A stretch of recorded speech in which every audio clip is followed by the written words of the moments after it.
Go ahead, Reek.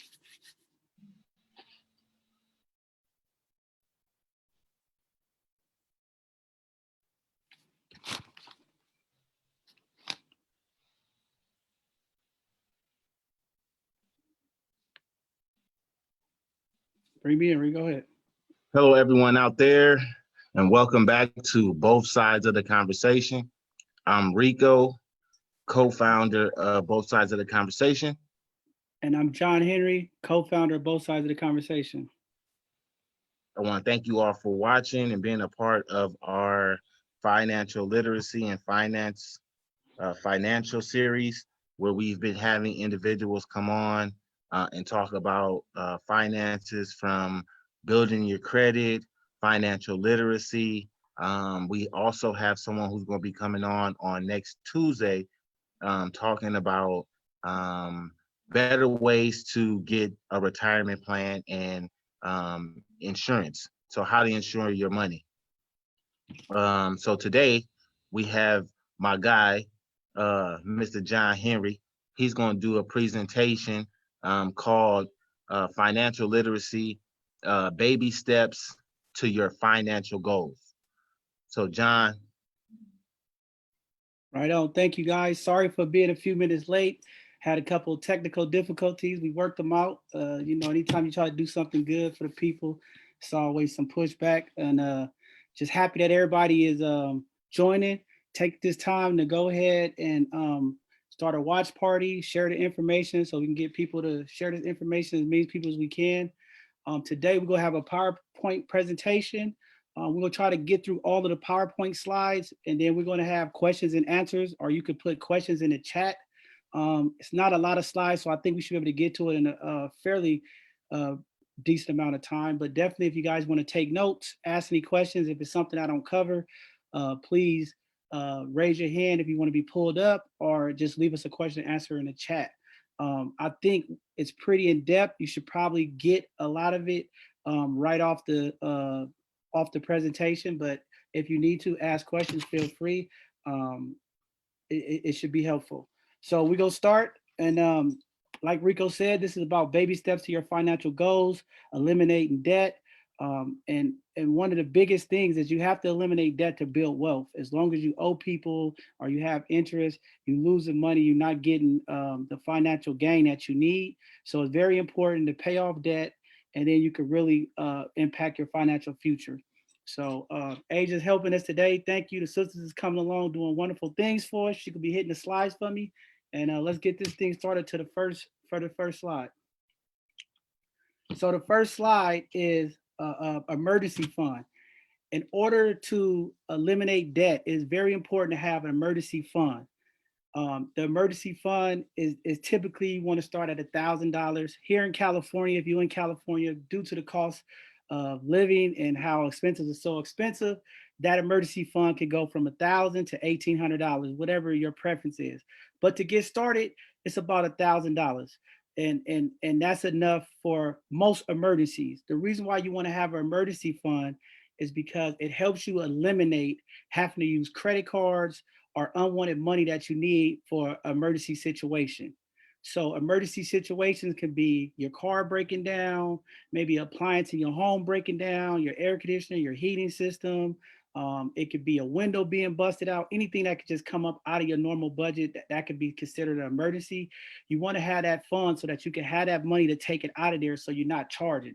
Typically what happens, people with credit cards, they get in debt by emergencies pop up.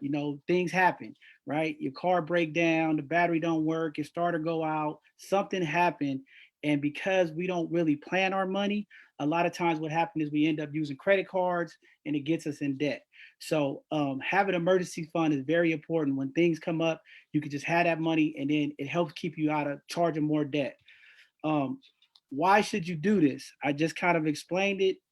You want to do that because it's important to have a set aside money that you don't have to go into your normal budgeted money or using your credit cards. How do you get started? You start off by getting $1,000. I know $1,000 might seem a lot to some people, but just start building it up, because typically most things are going to take about $1,000 if emergency happens. Some people will ask, where should you keep this emergency fund? I recommend if you don't have a banking, put it in your safe, put it somewhere safe. But typically, I would say get a credit union. The best thing about credit unions, there's no added cost to have the account.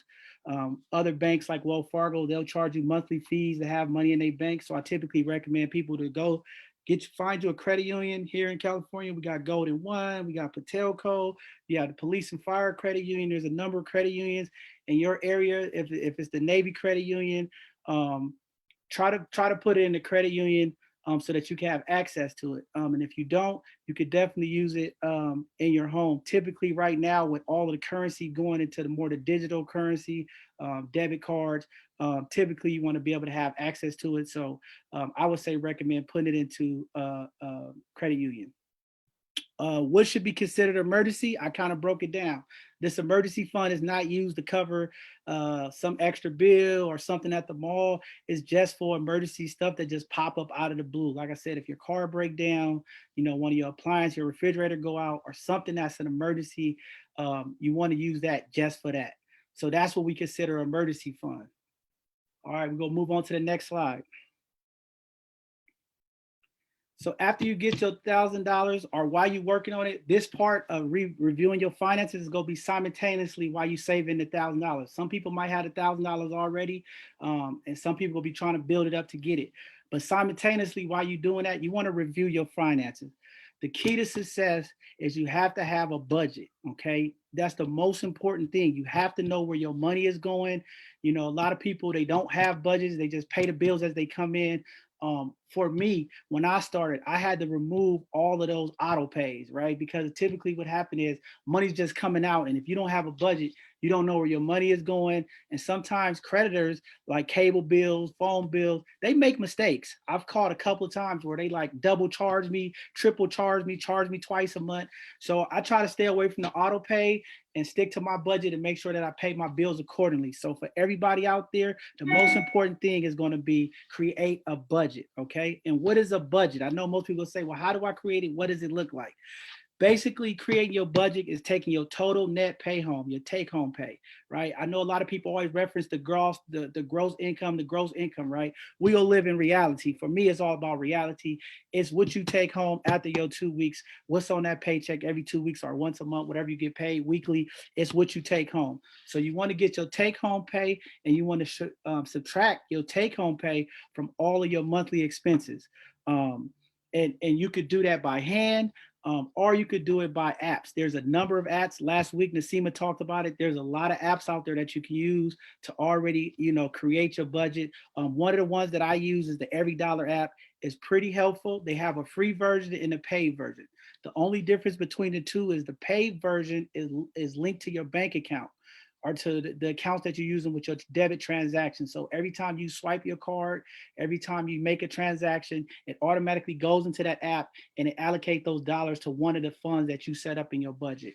And that service costs us about $12 a month approximately. I think it's like 100 or something for the year. But they do have the free option where you could do it yourself. The problem is every time you do a transaction, you got to either wait for your billing statement or you have to get the receipt and actually plug the numbers in yourself. With the paid version, every transaction due electronically, it goes right into your thing. So it's a free option and there's a paid option. You could get this app on any Apple Droid phone. It's called the EveryDollar app. You can look it up and search it. It should be right there. And it's pretty simple to use. It takes a little while to play with it, but it's pretty simple. And if you got questions, definitely reach out. I can help you. They have all kind of step-by-steps, how to use it, how to set it up. The next thing is people always ask, what things should also be included in your budget? Very important part of why you setting up your budget, okay?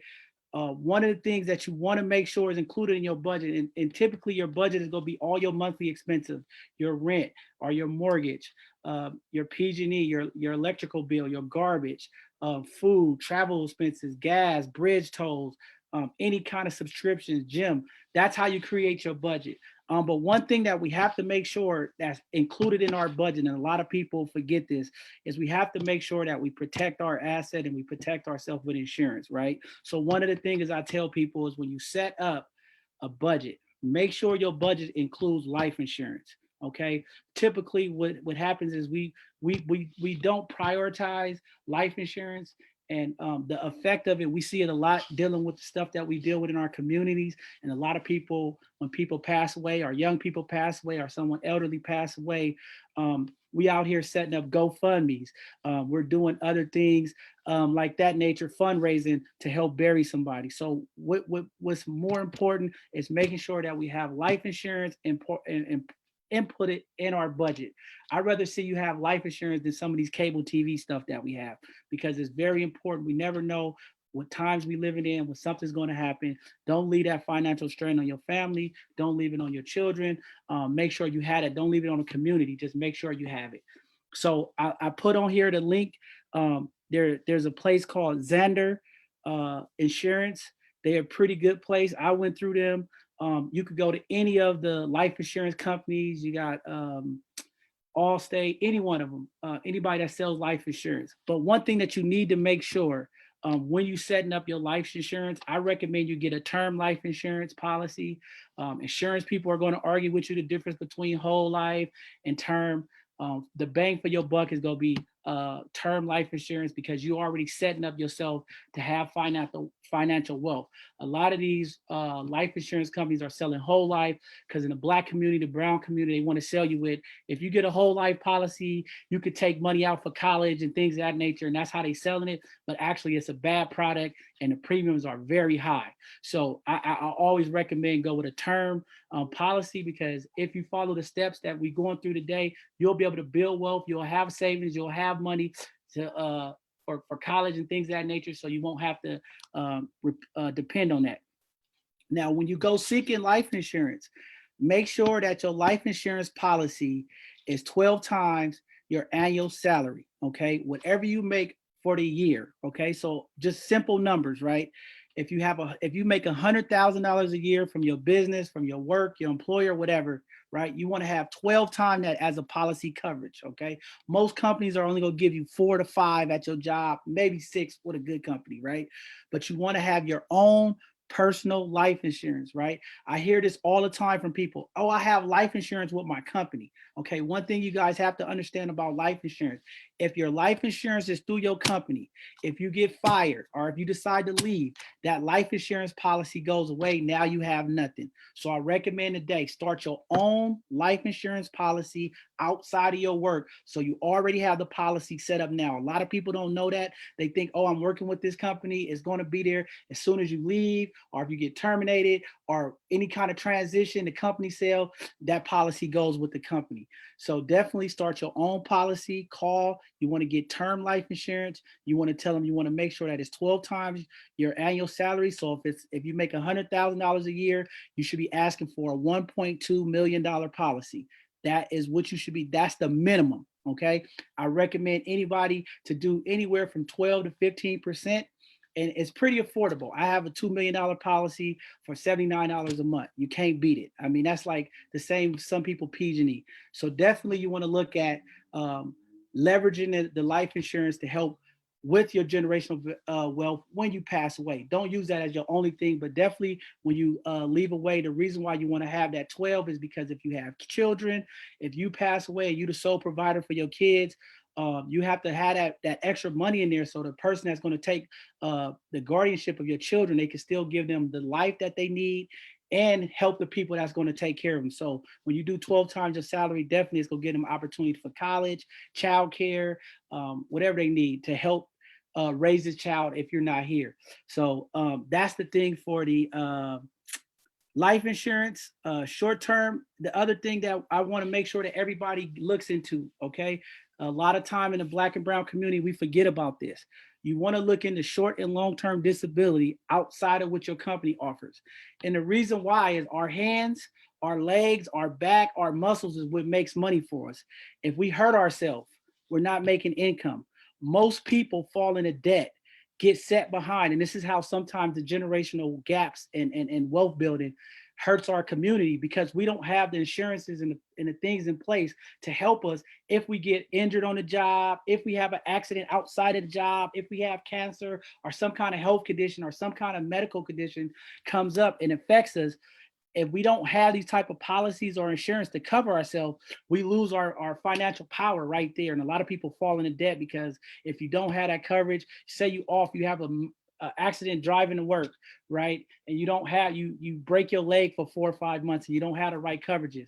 You get into debt, you start using your credit card, you running up debt, trying to, keep the bills going until you can get back on your feet. So I also recommend you should look into putting in a short term and a long term disability insurance outside of your company for yourself to protect your assets, especially if you're a homeowner. Things happen, cancer, anything can happen. And you want to be able to have that extra financial money coming in case of those emergencies, so you don't lose your home, you don't lose your apartment, you don't lose your car, you don't get in debt even further. So definitely we want to look into having those policies. And the one last thing that's not on here is in California, especially, majority of the people here are renters. Make sure you have a renter's policy, okay? Typically, you want to have a minimum of at least $100,000 rental property. I don't know if you guys been seeing across the country, there's been a lot of apartment complexes starting fires, old buildings catching on fire. A lot of people get set back from that because if they don't have insurance to cover their stuff, now the little money you are saving, maybe you already worked on your financial goals, you're getting ahead. Now a fire happened, boom, it sets you back. You have to buy all new furniture, clothes, all of that stuff out of your pocket if you don't have insurance.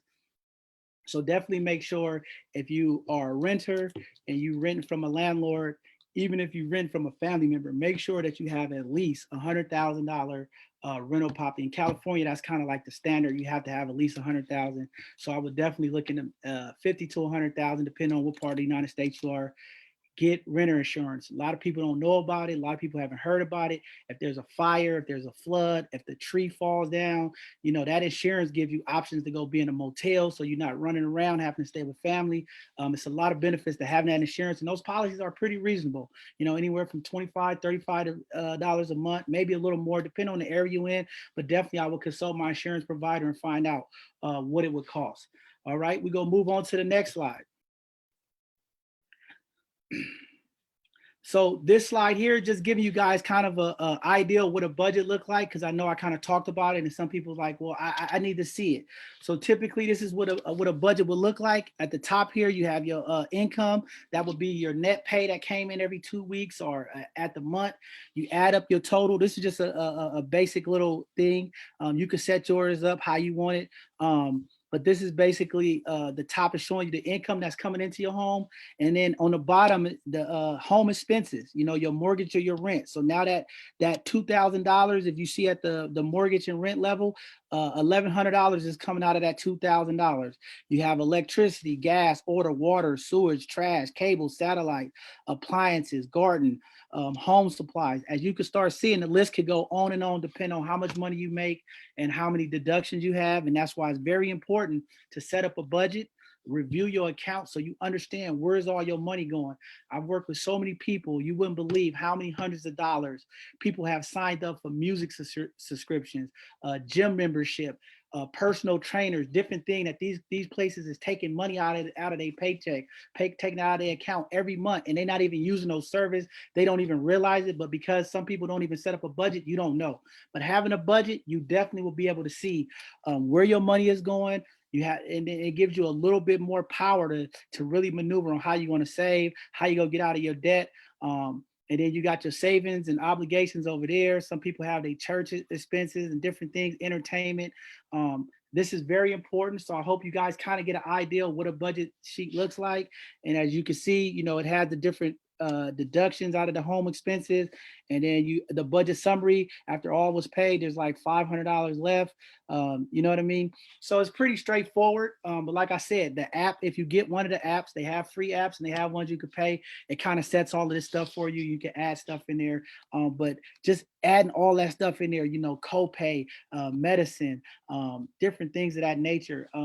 It really helps you financially see where your money is going, see how it's coming out, and making sure you stay on top of those organizations that's taking money out of your account and make sure it's right. So definitely that is very, very, very powerful to have. You must have a budget so you know where you're going, you know where your money is, and you know how to get out of the jam you're in. All right. So we're going to move on to the next slide. This is where you start doing the work, okay? paying off the debt. Okay. When you start paying off this debt, right? So basically what you're going to be doing is getting all your bills. The way this work is you get all your bills, right? You're going to look at anything that you owe interest on or you're paying monthly bills to, okay? So you're talking about car loans, you're talking about credit cards, you talk about student loans, anything that you're paying monthly for outside of your house and your rent, right? That's considered your debt. Medical bills, anything that people can charge you interest on and they're billing you monthly or quarterly is what you're going to consider a debt, right? So what you want to do is you want to go ahead, and that's why I said when you're reviewing your finances, that's the stuff you're going to be finding out. What is all my monthly bills? What is all my credit card debt? How many car loans do I have? What is all my medical expenses? You want to get all of those bills and you want to order them from smallest, the total smallest to the highest. Okay. So if you got a bill that's $100 that you're paying, right? You got a $200 bill, $500 bill. The way it works is you're going to line them up in that order: the 100, the 200, the 1,000, the 2,000, the 5,000, whatever your debt is. And then you're going to do, and Nasima kind of said it. I know some people had asked me, they didn't understand the snowball. What you do is you start paying off the littlest bill, right? So what you do is once you got all your totals of all your debts, all your loans, all your credit card debt, all your student loan, from the smallest to the most expensive in total amount, right? The total balance due. What you're going to do is start paying them off step by step. So what you're going to do is you're going to pay all of your bills that you've been paying the minimum balance, right? On everything, right? Because there's always some bills we pay a little bit more principal on our credit card. You get all the total bills. And then what you want to do is you want to start going after the little debts, right? You go pay the minimum balance on everything. So every month when all the bills come in, you go pay the minimum balance. You're not going to pay nothing more, just the minimum balance on everything. Then you go take over that leftover money that you was maybe paying a little bit more on your credit card, maybe on your student loan, whatever. You go take that leftover residual and you're going to use that money to pay off the smallest debt. So say you had a bill that was like $2,000. Okay. And then you had a couple smaller bills. Now the smaller bills you've been paying, like just say it's a Macy's card or a Target card or a Walmart card, say it's just $100 on there. The minimum balance is like $13 a month, right? But you got this other card that's $2,000 and you paying a minimum balance plus you're paying extra because you're trying to pay down the interest. So just say on that $2,000 a month bill, the minimum balance is $200, but you've been paying $400 because you're trying to pay some of it down, right? Instead of paying that $400, that extra $200, you go ahead back to that first small debt, that $100 Walmart card or that Target card, and you go pay that off. So you take that 200, you go drop it on that 100 bill, boom, that bill is eliminated. Now you're going to the next bill, that's that 200. That extra 100 that you have on there, you go drop it on that bill. And then you go do the same process at the end of the month for the next bills until you pay off all the little bills. And then all that leftover money that you had, now you're going to start dumping that load of money on the 2,000 bill to pay that off as faster. So now you'll have that extra money that you was paying those little bills, that little 25 here, 50 here, 100 here. You're taking all that now, and then you put it on that $2,000 bill, and you're going to start knocking that bill down fast. So that's how the debt snowball works. The other thing is you're going to pull your credit report, right? Because there's hidden debts that sometimes we don't know about. Maybe you bail somebody out of jail, and they put something on your credit report you don't know that's a debt that's outstanding. So definitely you want to pull your credit report while you're doing this, while you're getting all your debt in order, while you're reviewing your finances. You want to get all this information so you know. So you want to pull your credit report. You could go to freecreditreport.com. Some of you guys, banks, they offer it to you free. You want to pull your credit report and see what's on there because that's going to tell you what your debts are, right? And then you're going to start organizing the total debt, like I said, from the smallest to the largest. That's the debt snowball. That's the victories you're going to see as you start paying off those little bills and get excited. But again, it's going to be a very strategic plan, and you're going to definitely have to be disciplined. Okay, most people that's in debt, they put themselves in debt over 5, 6, 7 years. So a lot of people, they get disappointed when they start doing this process because they feel like it takes so long. They just want to hurry up. But you got to think, how many years did you put yourself in debt? how many trips you went on last minute and you charged it. He's like, oh, I'm gonna pay it at the end of the month. Then the car broke down. Then something else came up and you didn't get to pay it off and you just built that debt up. Or you took a vacation with a boyfriend or a girlfriend or a family member, and now you didn't get to pay off the credit card because as soon as you came back, something else happened. So it happens, right? But to get out of it, it takes time. So just be patient, pay your minimum balances, and then take all your extra residual money and start paying off those smaller balances, and then you'll get your way finally to the larger balances. And while you're doing this process, you might have to work extra overtime. You might have to pick up a second job, whatever it is that you're going to need to do to help pay it off. The faster you put the money on it, the faster you'll be able to get out of this debt. So that's how you organize it, right? Once the debt is paid off, you can move to that payment to the new ones, and you're just going to start working off those balances.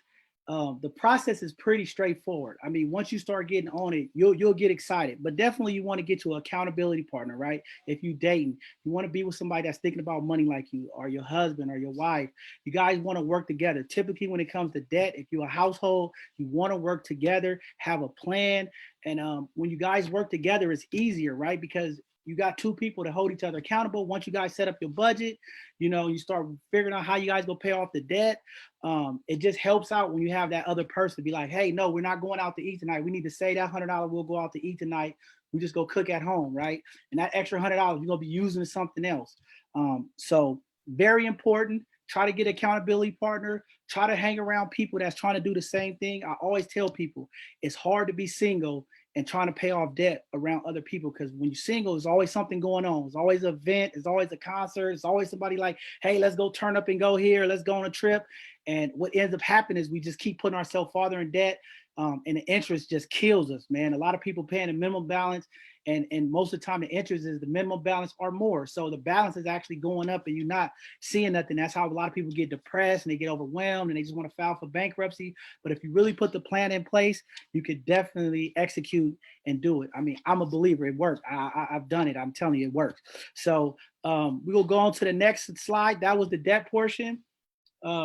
So this is just a little bit about how the interest work. I just wanted to show a little bit how interest could kill you. You have your outstanding principal. That's the amount you owe. The interest rate is at 5.99%.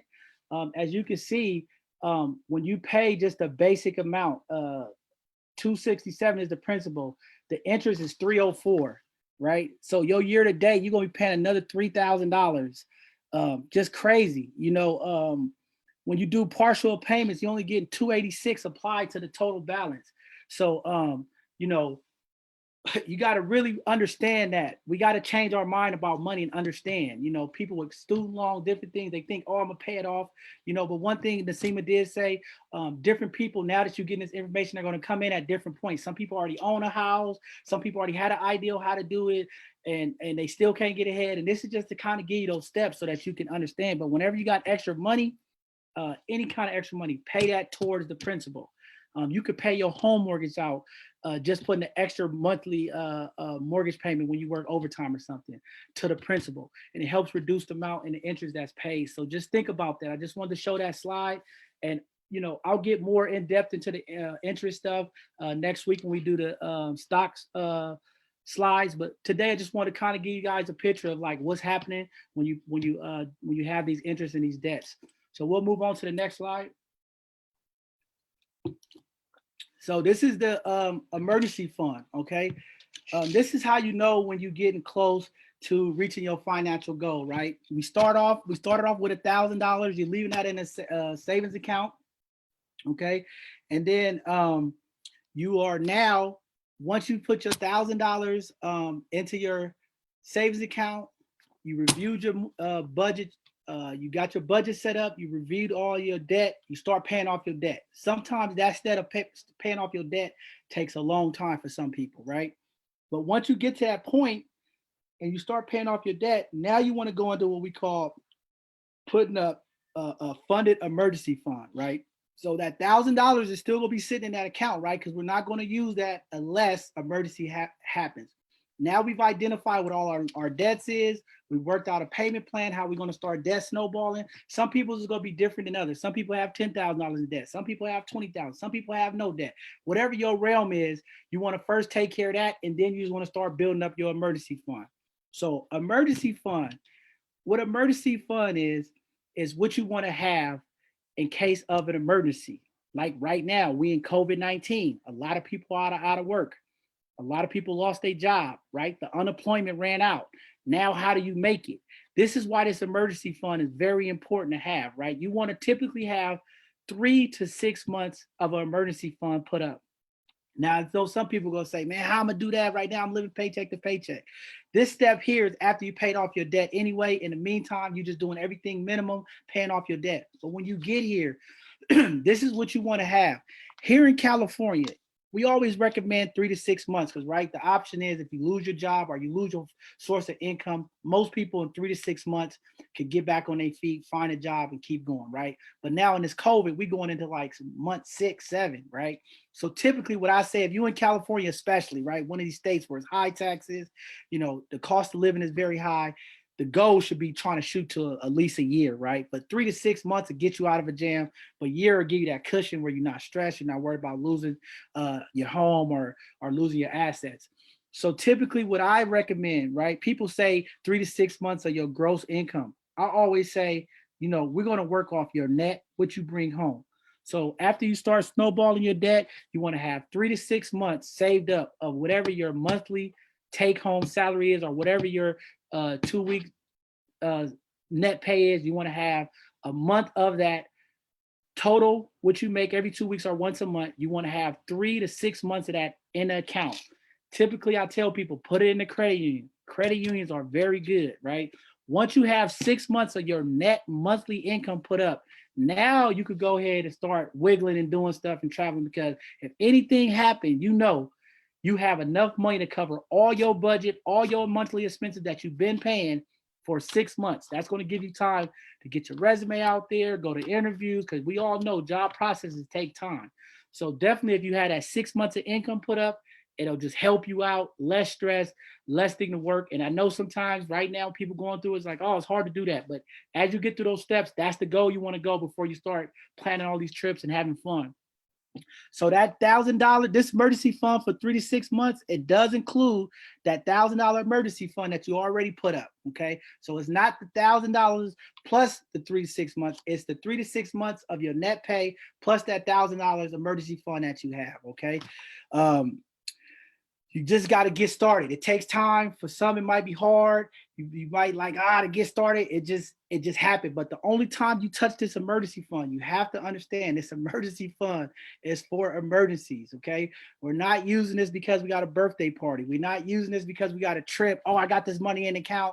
They called me. Oh, I could just use this and I'm gonna put it back in there later. It always gets us in trouble. The emergency fund is only for emergencies. We're not touching none of that money unless the car break down, the appliances in the house break down, something that is like, I can't do nothing about it. I have to do it. It's an emergency, but we're not doing it to pay cell phone bills, credit card bills, no kind of trips, just for emergencies only. So I hope you guys get that. You can ask questions. We're going to move on to the next slide. All right. Now, once you figured out the 3 to 6 months you saved, you got your emergency account popping, all your credit cards is paid off, your debt you rolling in there. Now you want to start looking at how you're going to invest to set up your retirement, right?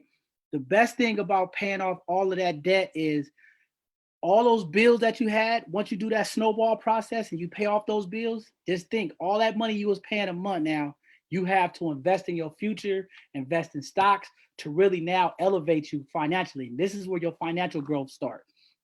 So once you do that snowball debt payoff, you saved your 3 to 6 months of your net salary take home for the month. Now you want to start going into your retirement, setting up your future. This is how you set up your future, right? So what you want to do is you want to take 15%, okay? 15% of your gross income, okay?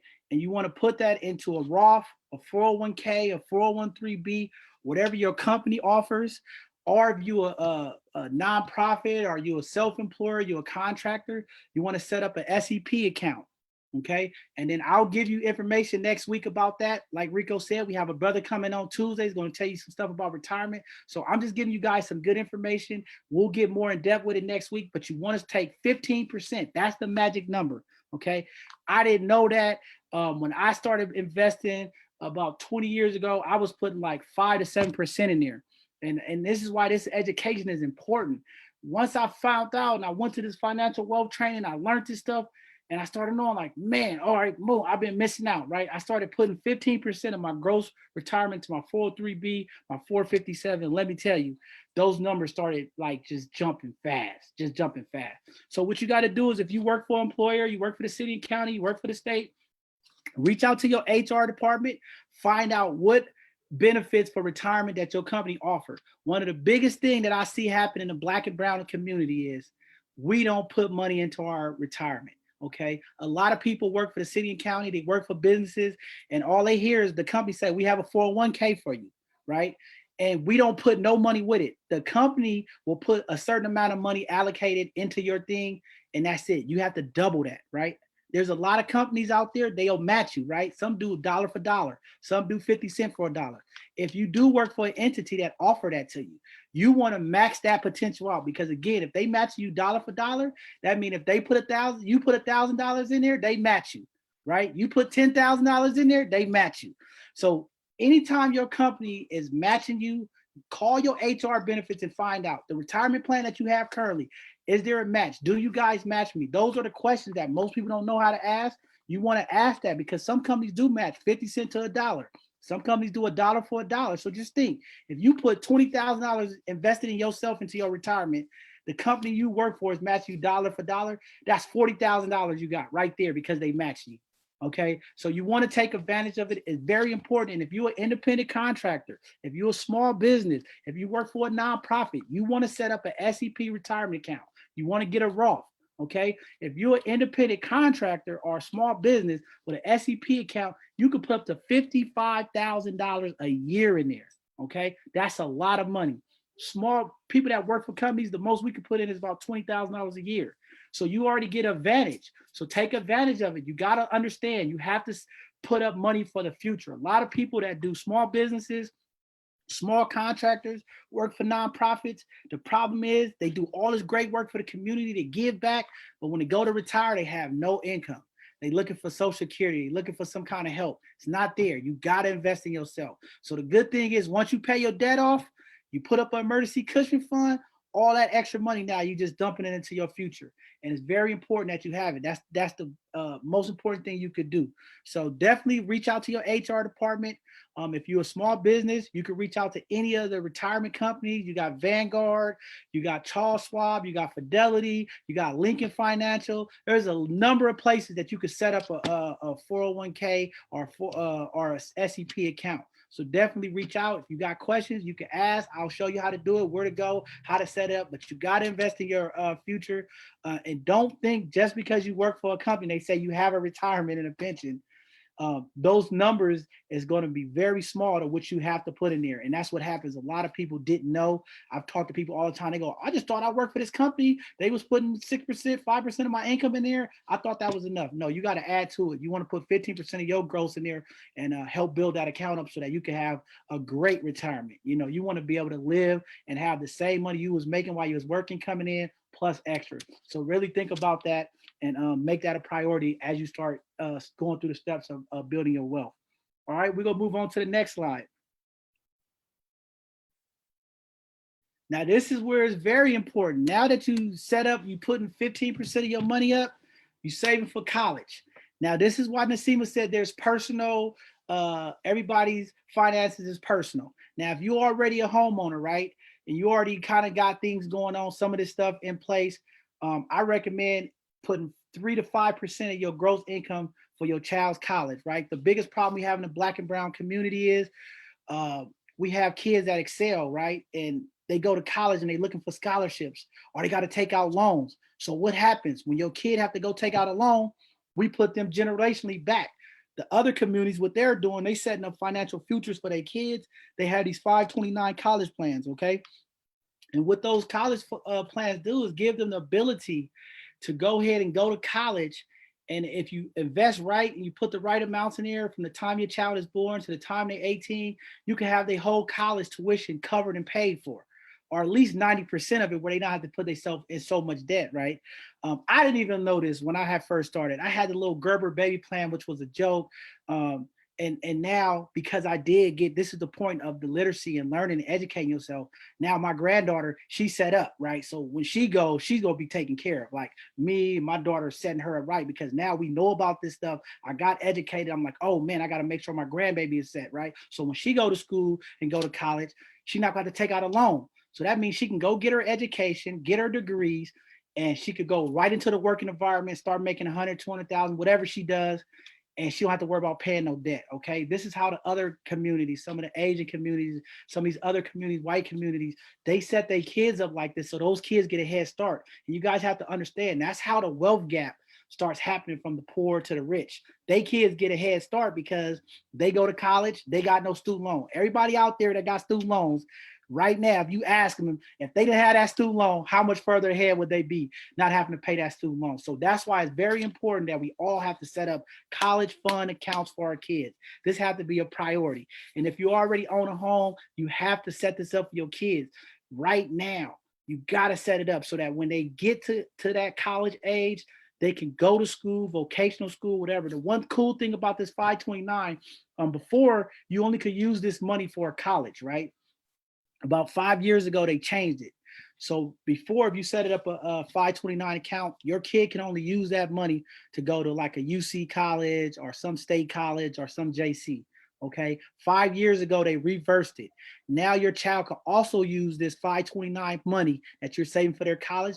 If you get a kid that don't want to go to college, they want to go to vocational school, they want to be an electrician, or they want to be a carpenter, or they want to be a beautician, they want to do hair, or they want to be an esthetician, or some kind of other thing that they want to do. Maybe they want to go to performing arts school or some kind of digital technology school that has a fee to go there. You could now use these funds for those type of programs. And I think that's cool, because before it was like, if your kid didn't go to school, the money couldn't be used for that. And, it was just a joke.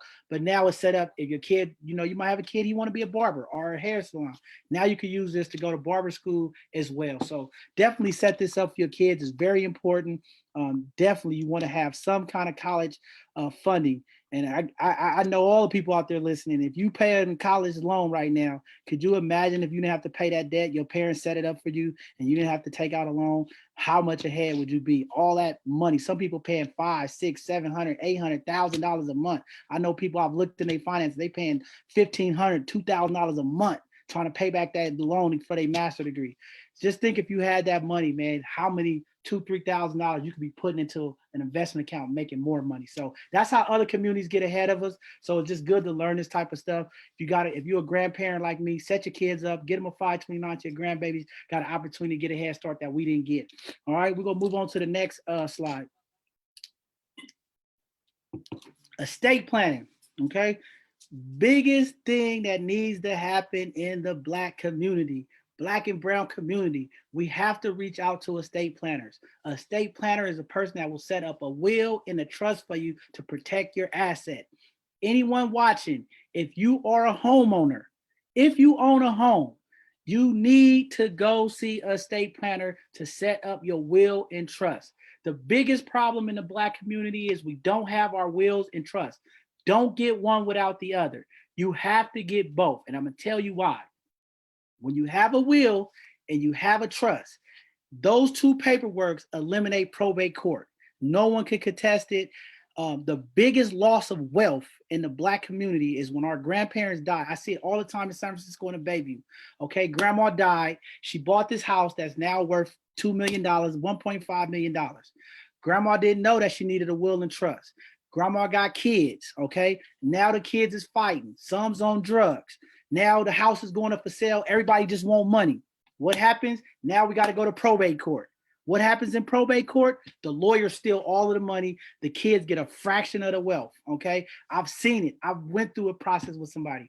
I've seen them lose $2 million that they could have had if we just set up the plan right, okay? A $2 million home was lost, and the kids walked away with $650,000, plus they had to pay tax on it.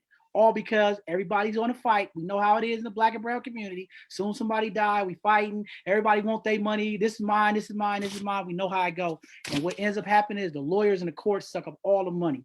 And I've watched this happen 3 or 4 times. $2 million household, kids fighting each other. They don't like each other. And then what happened? They go to court. The lawyers get the money. The judges get the money. They walk away with nothing, right? So it's very important to set up get set up with an estate planning lawyer. If you guys look on, if you can see the page here, I put up a law firm.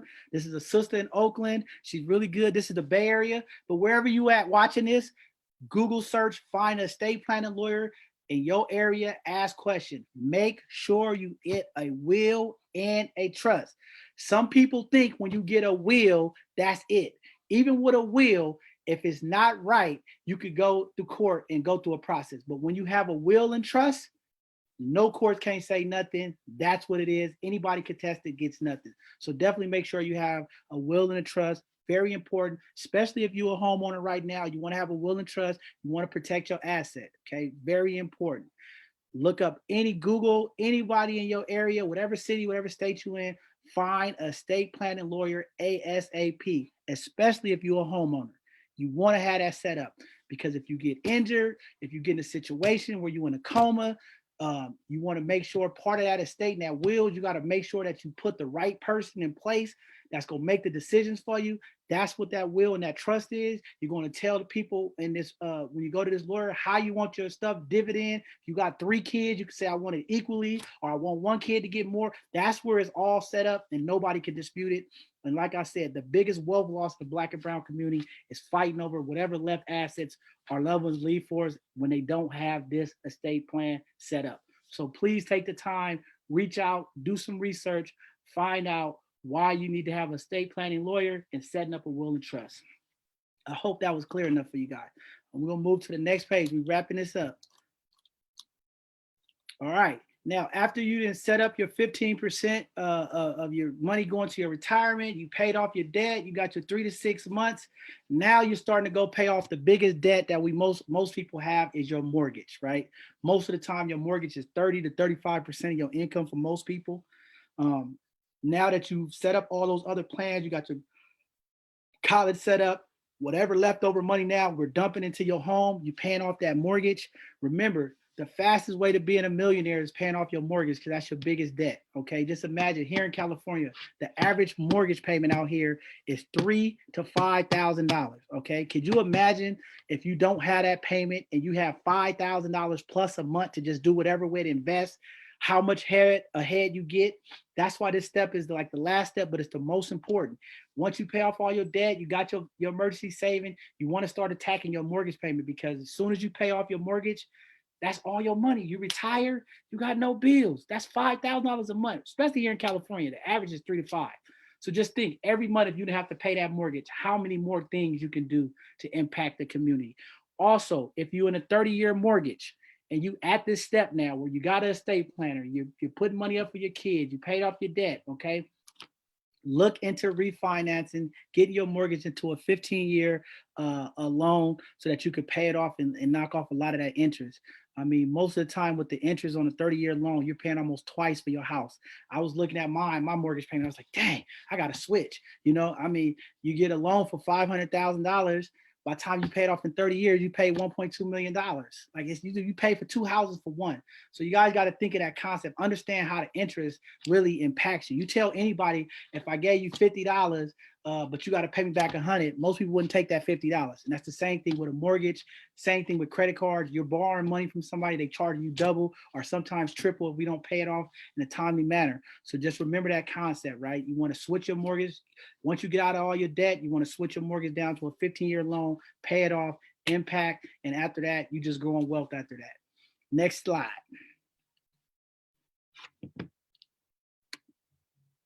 So again, now that you're working on paying off your house, we at that last step. Now you could start really advancing your money and building your future. This is where the future building comes in. You're going to start investing in your portfolios. You're going to be acquiring rental property, investing in your own business.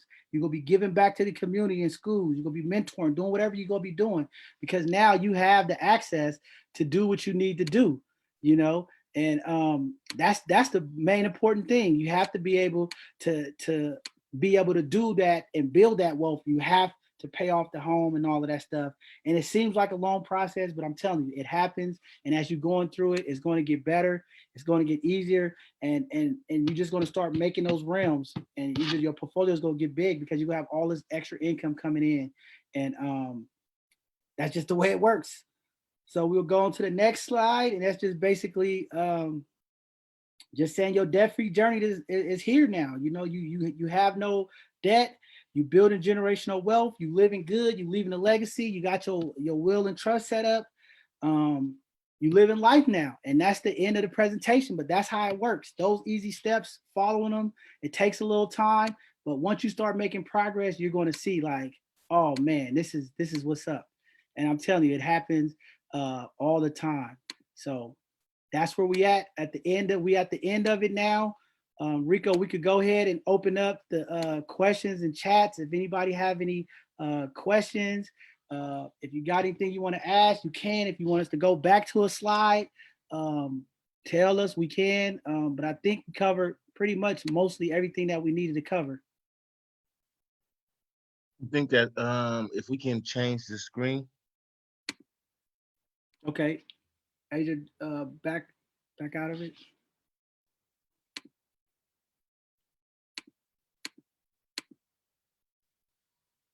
Okay.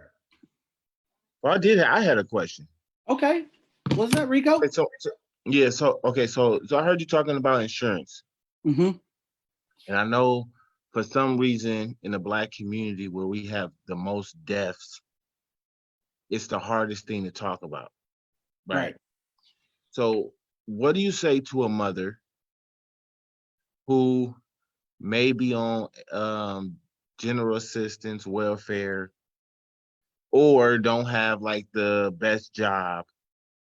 Is there anywhere that you can recommend her in terms of life insurance? Right. That's So cheap enough to where, because like I heard you, like, so like me and you talk about this all the time, right? I hate to see GoFundMe's. Like that's like that, like I hate that shit. So it's like you bringing up the insurance is so powerful because families need to insure their babies, especially Black men, with what's going on when it comes to police brutality, but also when it comes to Black on Black crime, because me and you, we are in the trenches and we see them GoFundMe's, we see people, I just don't like to see my people begging. I don't like them see them asking people for nothing. Are there policies that's available where a mother can pay a nice small amount of money, but it's guaranteed to bury or cremate her child? Definitely, Rico. I mean, like I said, I have a $2 million policy that I'm paying like $79 a month. Okay. You could get $1 million policy for probably a third of that. You could get a $500,000 policy for probably $29 a month. Like, it's not an excuse. Like, if you get a $40,000 or $50,000 policy, you're talking about $11, $12 a month. Like, it's not an excuse, right? I think in the Black community, one of the biggest problems when I work with these people on this, Rico, a lot of it is, I don't want to jinx myself. I've heard people say that, like, why would I want to go get life insurance? I'm not worried trying to be thinking about death. Or it's like we have this like weird stuff that we have in our community, in the Black and brown community, and we got to get out of that, right? We have to all understand, right? We all have a date, right? We all got that appointment that we're gonna have to meet. We don't know when, but we got to meet it. We're gonna leave out of here. So the best thing we could do is prepare now, right? And I mean, even a person that don't have a job, if you on welfare, you on AFDC, you living in a project, you got nothing, it's not an excuse, right? Everybody got internet. Everybody got iPhones. Everybody got cable. You look at some of these cable bills, man. I go through people's finances. People paying $200, $300 a month for cable. You know what I'm saying? Like, it's no excuse. Like, go to Xander.com, go to Lincoln Financial, any one of these life insurance places. You can get a term policy.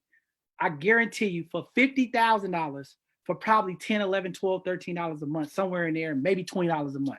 It's just not an excuse. Like I said, I have a $2 million policy for $79 a month, Rico. So, you know, for me, it's like it's just not an excuse, right? It's just about what the priority is, right? And I think that's what we have to change, the priority, right? We rather have cable. We got iPhone with all these apps. We buying apps. We're doing the things that we want to do.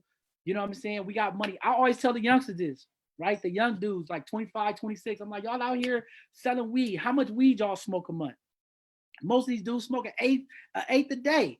Like, but you not even go get no life insurance. So if something happens for some of these youngsters in the streets doing the wrong thing, I be telling them, don't do your mom like that. That's what I talk to the youngsters that's out there in that street life.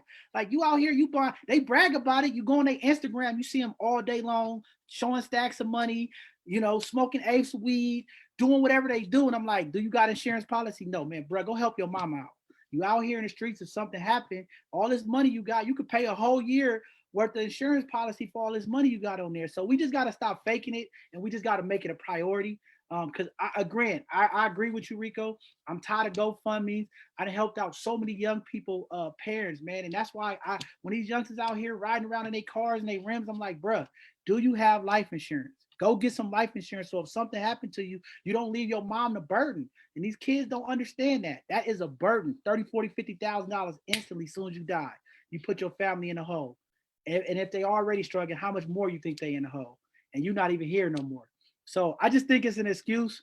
But there are places out there, like I said, I put up the thing, go to Xander.com. They have cheap policies, man. You can get $1 million policy for like $50 a month, $40 a month. That's less than, you know what I mean? That's less than an eighth. I mean, come on, man. It's just not an excuse. I'm just being honest. Like, any young people out here, I know our crowd is 45 to 55. Most of us, it's some young people on here. Do your mom, do your dad, do your grandma a service, okay? You pay your cell phone bill every month. They got it right on your app. You could get a life insurance policy right on your app. It comes right out of your phone bill. You know what I'm saying? Like, you got to help your family out, man. You got to do that, especially if you live in that life. To me, my belief, Rico, and we talk about this all the time. To me, to be a man, you have to leave a legacy for your family. That's when you become a man, right? When you leave a financial opportunity for your children to grow, your grandkids to grow, that's being a man. So you youngsters out there that's in the street life, be a man. You know you got to pay your cell phone bill every month.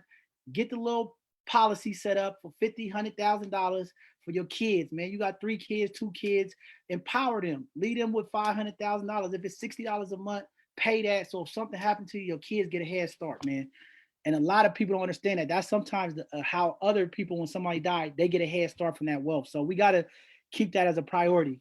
I'm going to stick with that, Rico. No excuses on that. Go get a policy. Anything else? Any other questions out there? I'm trying to look between the Facebook. You looked in the group. Anybody see anything? Yeah, I'm on Facebook now. I don't see anything. Anybody on the Zoom, raise your hand if you have a question. We could pull you up. Say something in the chat. Again, we'll reshare this video. I know a lot of people was probably missed the beginning. We'll reshare it. Very simple steps. And it seems like a hard process, but I'm telling you, once you start, getting those little victories of paying off your bill, you start seeing more revenue coming in. You got a goal set. It's gonna be easy. But life insurance is definitely a must. And also, for the guys, we got a lot of men out here that's proud to be working. Man, I got a job. Make sure you get short-term, long-term policy added to there. It's very important. We get injured on the job all the time. Things happen, workers' comp issues. Definitely have some kind of policies. Our hands, our feet is what make our money. So you definitely want to have some kind of extra side, short-term, long-term policy is very important, especially if you're an independent contractor, if you work for a nonprofit, if you got, whatever small that don't offer it, go seek it for yourself, because all it takes is one car accident. One day you trying to be cool, go play basketball with the kids, and you throw your back out, you can't work. And that's how a lot of people lose their wealth, man, just like that. So I hope this was very informative for people. Nasima did a great job explaining it. I know some people said they thought you was moving too fast or they didn't understand some stuff. So I hope this covered it. This is like really pretty much the meats and potato of this.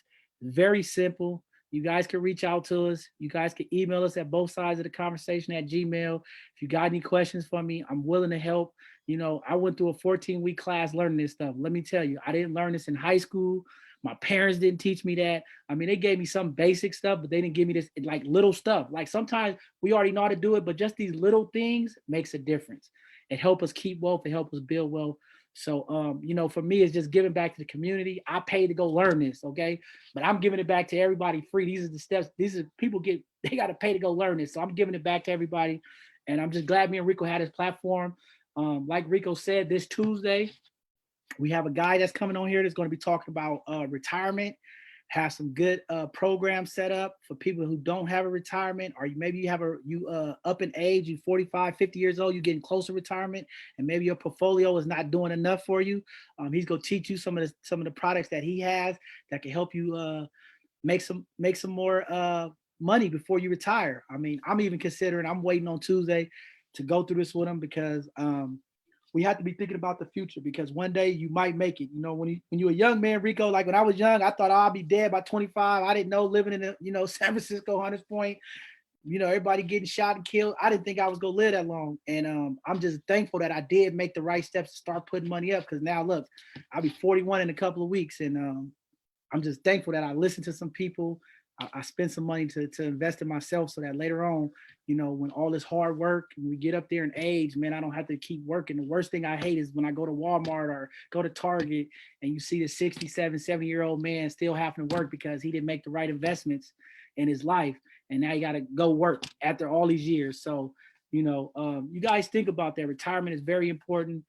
Invest in your future, man. Forget these rims, forget these Prada bags, forget this Gucci. Make sure you're putting this money up first. And then after all that, if that's what you want to do, fine. But make sure you have these steps in place so that your kids have a head start. You give them a head start. That's the whole point of parenting. If you know nothing else about parenting, it's about giving the kids that's under us a head start, and our parents didn't give it to us, but we got the opportunity to leave a legacy. And that's what I'm doing for my daughter. I'm educating her, my granddaughter, so I can lead them a head start, so they can get ahead. They have a house already paid for. They ain't got to worry about mortgage. Then they can build wealth faster. You know what I mean? So very important. This stuff is very important. And we have a lot of more series coming about this. We're going to continue to talk about this, because in the Black community, we have to empower each other by economics. Okay, our dollars are very important, but we got to use them wisely. We have to invest them, and that's how we build this wealth and keep our communities prosperous, man. The reason why we have all this crime, we have all these things going on in our community, because people are not financially literate. They don't understand money. They out here buying rims and cars and beat and all these clothes, and they got nothing, man. And that's what we have to stop. You see these people walking around looking all good, and they got nothing in the bank, and we just got to change that. And that's what we doing here. We're just trying to start getting this information. Also, this Saturday, if you guys are around this Saturday, people that's already invested, have a home, doing the right things, have extra money, we have a sister coming on, Monique Rowe. She's coming on this Saturday at 5 p.m. She's going to be teaching foreign exchange and investing in stocks. So she's already going to give you guys kind of a head start to the series that I'm going to present. I'm going to be giving more of a basic introduction to people, understanding what all of the different plans are, understanding what mutual funds is, CDs. I'm going to give you kind of basics so you understand. But this sister, she's going to teach you how to get instantly into the foreign exchange market, how to invest in companies, where to go. She's talking about people are making all kind of money in this foreign exchange. I've been reading articles. So it's a blessing, man. We're doing our part, feeding the community, man. Me and Rico, that's one of our things. We committed to that, right? You can't lead the community if you don't feed the community. It's not always about money and food. It's about information, and that's what we're doing. We feeding you guys, and I hope this is helpful. I hope you guys got something out of it, and I want to see more people building wealth and being able to give back and do stuff for the community. So yeah, Rico, if that's it, if we got no other questions, if that was good enough, that's good for me. That means that people understanding what's going on. There's no questions. I guess we can go ahead. It was amazing. It was amazing. Was it helpful? Yeah. What did you guys? It was helpful. Hey, I got a bunch of questions that I'm gonna ask offline. Okay, that's cool. But definitely you did a great job, and that was both sides of the conversation. We'll continue to bring the most powerful conversations that we possibly can. We got some good stuff that's gonna be coming soon. I mean, like some real good conversations. We know that we need to have these conversations in order to heal in our communities. Thanks again, John, for bringing the baby steps to your financial goals. Thanks everybody for watching, and that's it for both sides of the conversation. Thank you, Asia, for doing the slides, sis. Great.